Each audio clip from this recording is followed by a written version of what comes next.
Hello, happy Wednesday. I am so happy to be here today. We're going to make this one short and sweet, or at least try to, for no good reason other than I have my first real haircut in 3 years, and this hair needs to go. So, so thank you for being here. And whether you're watching this live or watching the recording, I would love to just hear what you are. Well, let's do this. One thing that you're letting go of this year. I just finished teaching a bar class, and we do introductions every single class. And in the introductions, I am challenged as the instructor to think of a question, an inspiring question for the group, or a thought-provoking question, or sometimes if the group is really big, a question that will just help us to get to know each other without any of us rambling on for too long. But my question today was, what is one thing you're letting go of this year?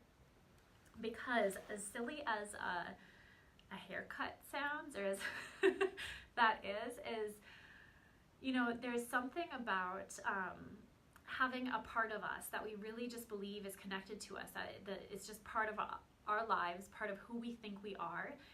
And I think it's really neat to just be able to just cut that off, or to just be able to release it completely. And haircuts are interesting because it's just like one snip, you look like a different person, you feel lighter. Like my hair, I'm donating it today, so I'm snipping 12 inches or more off. I feel like my head has been hurting lately. But it literally can lighten a load of weight off of our shoulders. And in this group, in this Transforming Wellness group, we talk a lot about body image and self-limiting beliefs and self-sabotaging habits, specifically that relate to how we treat ourselves in the realm of health or wellness or fitness, which seems like they're all physical things. But it's my belief, and tell me if you agree with this, just give me a little thumbs up if you agree with this, that health and wellness, just the way that we treat ourselves, is never all physical. It has so much to do with our belief system, our mind, and our heart. And I think it's really easy to think that our head is separate from the rest of our bodies, like the way that we think has nothing to do with the way that we move or eat or rest or treat ourselves, but it's all so intricately interwoven. So the purpose of this particular group as a whole is to transform the way that we think about wellness, so that we can feel like we are, not that we're trying to live up to some standard, but that we're living the life that you want to live, that you are living just the best life that you could possibly conjure up or create for yourself, without the guilt, without the shoulds, without the stress. We need to stop shoulding ourselves. I think if we could, as a community and as just a world of women and of humans, stop telling ourselves that we should be doing something different, or that we should be doing more, or we need to do or have X, Y, and Z to be enough, or to be thin, or to be beautiful, or to be and feel enough. If we can let go of those shoulds, think of how light you will feel, and how free you will feel to do and be and have the things that really bring you joy. So within kind of the big scope of this group, what I'm hoping to give you and for you to gain, and it helps me to talk through these things as well in this Body Love series, is to talk through our belief systems about our bodies, and to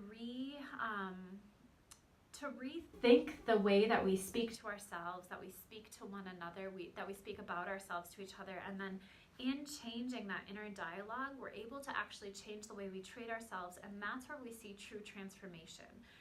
So I know, because I was there for a little more than 10 years. I know that a lot of people want to start a path of wellness or fitness because they want to see a change in their bodies. They want to lose weight. And I don't think that there's anything inherently wrong with that. I think we need to examine the why and how that goal impacts the rest of our lives. For me, for 10 years, from when I was a very healthy weight in high school through the age of 26, that's a decade of just formative years. I went up and down in my weight so much, I was a fitness professional during this time, so I felt so much underlying shame and embarrassment that I couldn't just get my shit under control, and I couldn't just figure out exactly. I knew what to eat, I knew how to work out. I trained people like one-on-one to feel healthier, and I got them results, and I felt so frustrated that I couldn't do that for myself. It was maddening.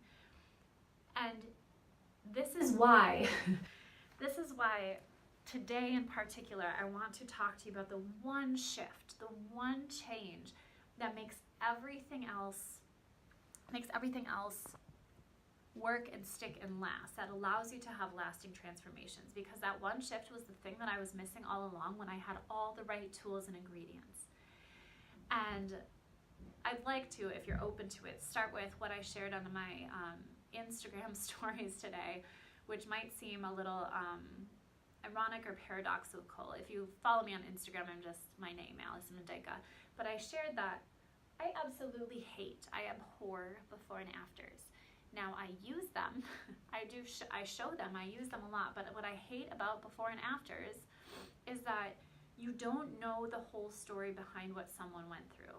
So for example, the before and after that I shared in this group today, and on good old Instagram, I loved my body in both of those photos. I think, how do you tell that in a picture? But I think it was maybe 5 or 6 weeks, maybe 7 after I had given birth to my dear Max. I was really proud of what my body had gone through. This isn't a judgment on anyone else's birth story, but I was really proud that I lasted through my labor. I had a natural birth. If I would have been in different circumstances, I would unquestionably had a C-section.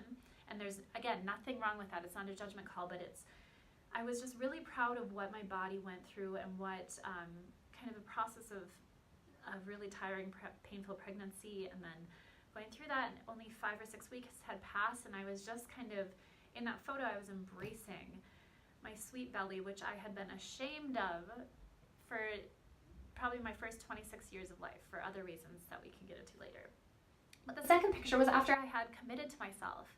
I had been doing a particular workout program. I think I went through 2 or 3 workout programs, but it was that I had committed a freaking half hour to myself every single day. And I don't think I did that before I was pregnant. Every single day, committing to myself in a certain way. So that's an impossible story to tell between the 2 pictures, right? Like, it looks, I think we're really attracted to transformation stories because it looks like in the before picture, someone was stuck in something, and we can all relate to that. I still feel stuck in certain ways, and I would like to see how someone moves from point A to point B, like to being stuck in how do I transition my child into daycare and make him not dread it in the mornings to like him happily walking in there. And I know that there's a space in between that. But in this picture, it looks like I was in a place where I was fluffier, because I was. When you're fluffy, I feel like, for me, I feel a little more stuck, or I don't know where to go, or my mindset is just off, or I'm not eating the right things, right? And then the after picture, I look happy, healthy, and strong. So if I were to just post that and say, I have a kick-ass free meal plan. You follow this meal plan, you'll look like that. Why wouldn't you want to sign up for that, right? Like, we want to know what the transformation is, and we want the transformation to be easy, and we want it to be simple. If we didn't, I think we wouldn't fall so hard for really trendy workout programs, or for keto, low carb, low fat, all these crazy ways of eating that don't actually address our relationship with food. So instead of focusing on the pictures, I think it's really important whenever you see these, because you're going to see these if you're not already seeing these in December, so many before and after pictures as you're scrolling. As you see these in January, just pay attention to the story behind it, or the message behind it, because I don't think that there's any shame in catching attention, because I know that my before and afters, they just catch more attention. But I think the story behind it, if people are telling you, this is really about falling in love with yourself, this is about building up confidence in your life, that's what you want to listen to, that's what you want to latch onto, because The number one shift that I want to share with you today that you can make, and then 2 steps that you can take today, they have nothing to do with following a cookie cutter meal plan or following a one-size-fits-all workout program or even like hiring a trainer. All of those things can be helpful in their own way, in their own place, in their own time, especially if you have someone working with you who is customizing things for you. That's so important because not every meal plan fits every person. But the number one shift, and this is going to be frustrating because it's not easy. It is simple, but it's not easy, is mindset. And this is why. If you are going to take on an action plan, right? Like you think, one of my favorite things to do is plan. One of my least favorite things is to do is to follow through. So if you set out a plan and say, I'm going to do the Whole30 for 30 days, I'm going to do this new workout program for however many days. That's awesome. And it's crazy awesome if you can stick to it. But what happens after that? What happens on the 31st day or the 61st day when it's over? Will your mindset still be at, I deserve that half hour to myself? Or will your mindset be, oh my God, I'm so glad that that's over. Now I can have all the food that I've been craving. If we can change our mindset in particular, and when I'm talking mindset, I'm not saying that you should think any specific way. We've got to change the dialogue, change the inner dialogue, change what we're saying to ourselves, telling ourselves that we're not fast when we run, or that we should lose 10 pounds, or how the hell did I get so fat, or why haven't I lost the baby weight, or why can't I just get motivated, I'm so lazy. All of these tapes that we play, and we all play them, right? Like we play them sometimes without knowing them. It's hard. It is hard to undo like years and layers of that negative self crap.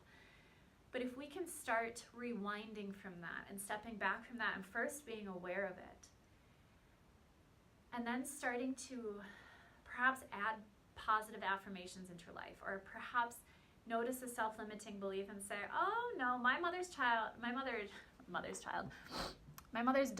I guess my mother's child, my child's mother does not deserve that kind of shit in her brain. Like, she doesn't deserve to be talked to like that. Or if we can recognize self-sabotaging habits as they're happening, before they happen, or even after they happen, and just start to back away from those. It's like cutting the hair, but it's like taking little inches at a time. It's that we're able to start to lessen the load of all the shoulds, because those shoulds come from thinking that we need to be different than we are, that the way we look isn't acceptable, or that we'd be happier if we were skinnier, which is a big fat lie, because then you're just a skinnier person and still an unhappy brain set, and that's where the yo-yoing comes from. When I had all the tools, all the workouts, I mean, I was teaching 15 plus classes a week. It was insane. And I was living in Chicago and trying to bike everywhere. I mean, like, I was exercising enough. And I was eating the right things, usually Monday through Thursday. Who can relate to that? But my mindset was in a place of, I'm such a terrible trainer because I can't follow my own clients' meal plans that I'm prescribing. Or I would be a better instructor if I were 10 pounds lighter. Like, my mindset was saying, you're not enough. You should be doing different things. Keep trying to cleanse. I can't tell you how many cleanses I did when I was in my early 20s, only followed by like extreme indulgence, and I'd always get sick. So if we can move away from telling ourselves that we're terrible for not being something else, and instead into feeling grateful for who we are. And I know that sounds woo and it sounds a little, I don't know, lovey-dovey or something, but when we come from a place of gratitude and presence and true gratitude that takes work, we are able to move into other pieces of our lives, like maybe going to a yoga class, or just eating a plant at every meal. Not taking away the delicious chocolate, but adding a plant at every meal, or having a little bit more water. And we're able to do that from a place of self-appreciation, self-compassion, self-love. And that sort of shift, that sort of mindset shift will make any action plan that you step into stick.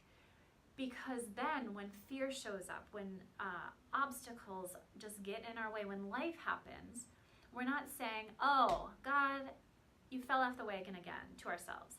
We're not saying, ugh, I knew that I just couldn't hack it. I knew that I wasn't strong enough or ready enough or had enough time or had enough energy or good enough to do this thing. Instead, we say, oh man, I really was feeling good when I made 30 minutes for myself. Or, oh, my body just needs more water. You know, there's not a value judgment on it. So mindset, sisters, is the one thing, if you're going to shift something in the coming year or month or moment, you've got to start shifting the way that you think about yourself. 2 steps to take today to make that happen today is first, download the journal that I'm going to post in the comments below. But if you go to AllisonMendica.com/Project Light, there's a journal. It's free. I forget now if it's 8 or 10 questions, but it helps you to start setting goals, but in a really compassionate way. Instead of an I should be or I hate this about myself, it's noticing who you are and what you value and who you want to be, but why. Because if we can name the why behind it, I'm afraid my battery's going to die on you. It keeps telling me I'm really low. But if we can set the why behind it, sometimes that fuels our goal, but sometimes we can realize, you know, I might not be happier if I lose the weight. I might be happier if I start treating myself better. Or I might be happier if I start taking more breaks or giving myself a break, right? So that's the first thing. And if you don't download the journal, I mean, I don't know why you wouldn't. It's free, and it's awesome. It's filled with compassion. But just let yourself do some free association journaling and just shut your eyes, take 3 breaths. When you open your eyes, just write down in capital letters, what do I need right now? And let yourself write. Set a timer for 3 minutes or 30 minutes, whatever you've got, and just let yourself talk. Let yourself be and let those words come out on paper. The second thing you could do today is just something to shake things up. So if you've been saying to yourself for the past couple months, like, oh, I should work out, then go on YouTube. There are tons of free resources. Or scroll through this group. There are tons of videos in this group. I won't say tons. There are at least a half dozen or a dozen videos in this group that are completely free. And just do 10 minutes of yoga, or just move your body a little. Just do a couple squats, hold a plank, dance, turn on some music and dance. Shaking things up shakes up the chemistry in our body, and it actually starts to change our neurological pathways. So and I'm going to say we could do these 2 things in 10 minutes or less. So right after you shut this off or set an alarm in your phone tonight, just take 10 minutes for yourself. I am begging you. The light in me, the love in me is begging the light and love in you to listen to this. To set a timer for 3 minutes and just ask yourself, what do I need? Or download that journal and start answering those questions for yourself from your heart. And second, set another timer for anywhere between 3 and 7 minutes, maybe more, hopefully more, and just dance. Shake it out, dance, do something you love, maybe take just a few breaths, moving your arms, do one of the yoga videos posted in here, or go to YouTube for some fun new ways to move your body. Go for a walk outside. Just do something to shake yourself up so that your body and your brain can begin to shift into that. A healthier comes to mind, a healthier brainwave pattern, mindset shift, mindset pattern, and or a more compassionate and aware way of being. If your mindset can be grounded with a foundation of compassion and, just let me go with this, watered with awareness, imagine what kind of shifts will blossom for you this year. So I'm going to wrap this up so I can go chop off 12 inches of my hair.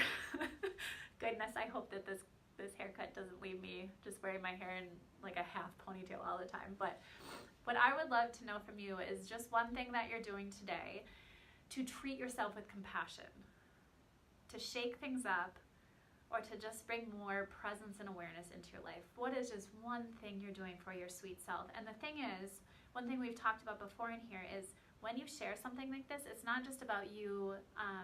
Some people feel like they're bragging, right? Like that's something women have been conditioned to believe for a long time. I'm bragging if I talk about something great that's happened in my life. Instead, think of it this way. There are women who are watching with you, who will be watching later, who are wondering, I don't know what to do for myself today. I really don't know what I could do in the little time that I have with the little energy I have. So you posting below what you do for yourself will not only motivate people or inspire people, uplift people to do just one little thing for themselves. It might give them an idea and it might spark something within them. If you say, I took a bath for myself, or I'm saying I'm going to chop off some weight, some hair. And what I mean by that is just my head really does hurt from the hair. That maybe somebody will think, well, I've been really wanting to get a massage and I never treat myself to those. Or like Kayla, who's in here often, I know that you give massages for a living, and maybe it's, I knew that I needed to go get one. Maybe it's moving, maybe it's eating something really nourishing, or maybe it's just having a glass of wine with the person you love and having like a heart-to-heart conversation that you've been missing for a few weeks or months. So I really look forward to hearing what you post below. I will share with you this crazy haircut first. Fingers crossed it goes okay. I know it feels so vain to like be so nervous about a haircut, but I think it's one of those things where if you don't do it often, like years at a time, it's just, you feel a little nervous when you go in. But yeah, thank you for being here today. Thank you for listening. I will post that journal below. Send me a heart if you download it and let me know what you think too. And never, ever, ever hesitate to also send me a message, because I love talking about this stuff. I love talking about transformation and self-acceptance all in one paradoxical sentence. So thank you for your time, and I really look forward to hearing what you have done for yourself today. Bye, friends.